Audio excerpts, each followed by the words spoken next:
In today's video, I'm going to teach you how to copy a table in Notion.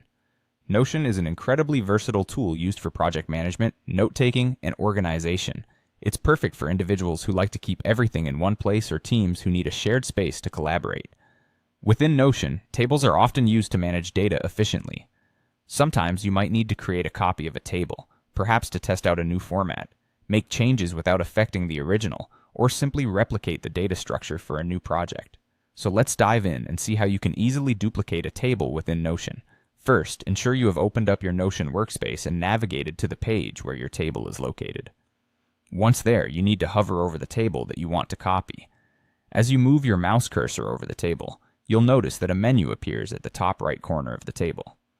This menu offers various options that let you manage how the table is viewed and interacted with. In that menu, you will see a small icon that looks like three dots, often referred to as the three-dot menu or an ellipsis menu. This is where additional options are available. Go ahead and click on this three-dot menu. It acts as a gateway to a range of actions that you can perform, including duplicate, delete, or even export the table. You'll find that this menu is an incredibly useful tool when managing your tables in Notion. Once you click on the three-dot menu, you'll see a list of options drop down. Among those options, look for the option labeled Duplicate. When you select this option, Notion will create an exact copy of the table directly below or above the original, depending on where space allows.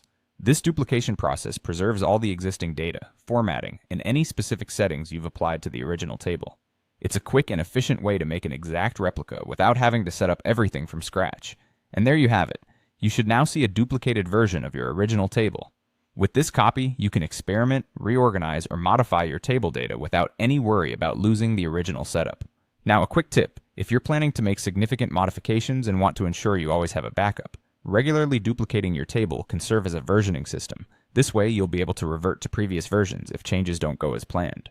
Thank you for watching today's tutorial on copying tables in Notion. Feel free to practice this a few times if needed. Once you become comfortable with it, you'll find that managing and organizing your data in Notion is a breeze. Stay tuned for more helpful Notion tutorials, and don't forget to subscribe for updates.